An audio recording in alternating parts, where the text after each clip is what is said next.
Good morning. I wanted to talk to you for a few moments this morning.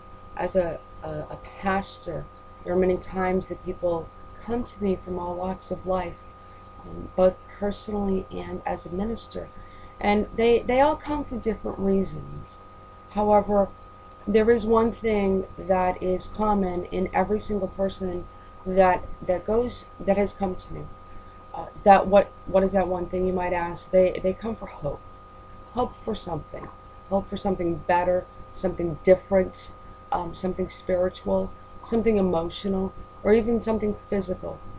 And as one who works in the field of pastoral work, I would like to think that every spiritual leader out there offers the same thing, and that's hope. Unfortunately, I don't think that that's necessarily the case, and we've seen that recently in some global and local events that have been happening. Regardless of what spiritual journey a person is on, regardless of what their background is, regardless of what their sex is, what age, what economic stature they're in, even what sexual orientation that they have. When a person comes to a spiritual leader, they're looking for hope. Personally, I believe that it's a responsibility to carry that message. And I know that not all religious and spiritual people in the positions of pastoral positions offer that so important four-letter word. We've seen that recently. So I felt compelled to share this with you. I recently had an experience. I volunteer in a venue where people can anonymously ask questions, and they can do that without any fear of being judged. And a question that I received recently was from a 13-year-old young man, and he wanted to tell someone of what was going on in his life.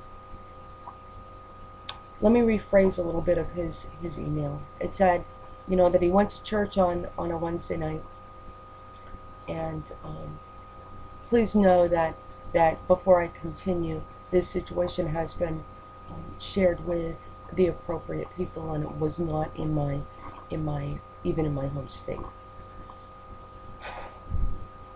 He went and he spoke to the pastor of that church, and the conversation with that pastor involved the young man telling the pastor of his sexual orientation, and the young man wanted to know if God still loved him. And in that young man's words from that email, he was told that because of his sexual orientation, he was going to hell, and that God doesn't like people like me. And his statement in his email to me was, if I'm going to hell anyways, and the church says that God hates me, and I can't be saved, and I'm condemned, suicide's the only answer. Just thought someone should know. I am not sure why this young man chose to write to me, out of all the spiritual people in all the world, but he did. And I'm unsure of what type of church it was, and that's really irrelevant. What is relevant is this is not the first time that a situation of this nature has come across my path. There are many times that people come from different religious backgrounds and share some judgment that was passed down from a religious person. This type of judgment is only one example. Recently in the local, regional, and global news, we've heard of another situation where a person of spiritual leadership is passing down judgment. While I do understand that many religions have their own dogma and their own beliefs, I still cannot fathom the idea of telling a person that they are condemned and there's no way out. I cannot fathom the idea of telling a group of people that are looking to a spiritual person for hope and love, and being told of hate and fear. If I'm not mistaken, the basis of every religion, of every single spiritual path, is hope and love. Hope in something outside of themselves. Hope that can carry them through their darkest of days. Hope that they're not alone. Hope that someone cares enough to listen to them. Hope that tomorrow will bring a brand new day. I'm not going to go into any type of statistics. I'm not going to go into quoting sacred texts.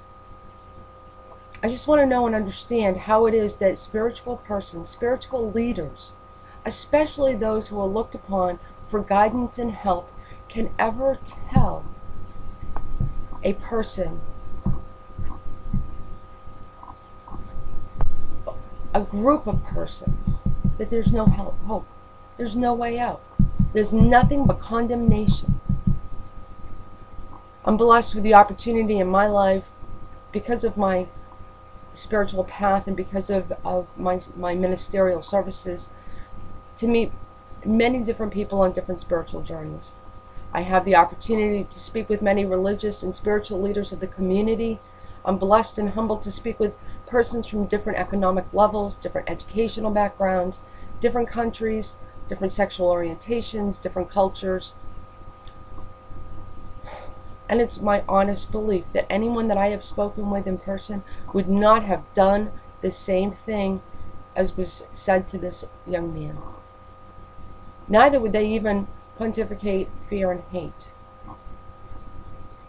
as has been done recently. They would have offered hope. They would have offered love, and they would have offered compassion. However, I think as a community, especially those of us who are in positions of leadership, whether it's spiritual leadership, educational leadership, or simply a mentor leadership, to be acutely aware of what we say to people and how we say it. We never know what the power of our word can have. It can uplift and be a beacon of light, or it can be a razor blade that cuts far deeper and not just a wound, but can kill people. The power of 4 letters. Let's think about that. Hope, it has 4 letters. Love, 4 letters. Fear, 4 letters. Hate, 4 letters. They are all 4-letter words. It's a matter of what weight they carry. I pray that your weight is as light as an angel's wing, because that means it's carrying hope and love upon it. You know, let us all become beacons of light. Let us all, everyone who's listening to this, be a person who carries hope and love to everyone that crosses our paths without judgment. I'd like to make this challenge to my brothers and sisters, especially who are spiritual leaders and spiritual workers. I challenge you to carry hope. To carry hope regardless of what a person says to you. Don't just carry the message of hope. Show them hope. Show them love. Show them this regardless of what their sexual orientation is.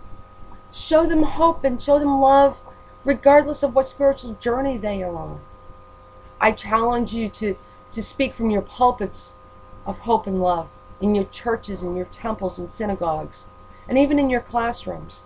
I challenge you to show tolerance and no longer show judgment. I challenge you to reach across the paths to your spiritual neighbors in your communities and begin to work together as one, in unity, to bring hope and love back into our communities. I challenge you for one moment to set aside all of your dogma. Set aside your sacred text. Set aside all things and reflect on one thing alone.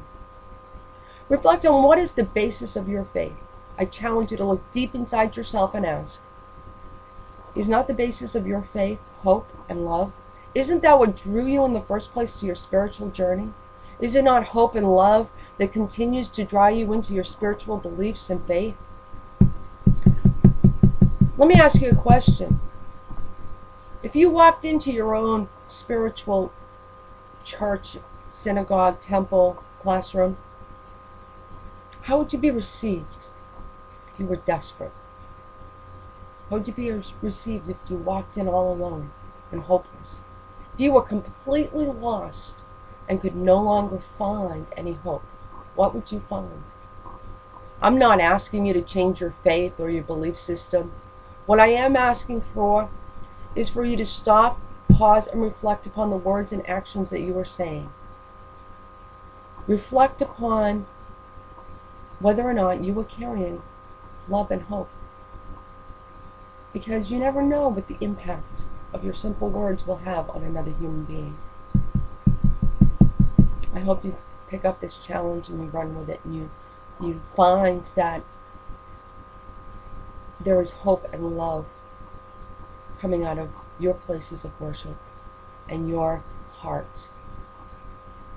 I hope that you all have a blessed day, and that every person that crosses your path sees the love and hope in your hearts.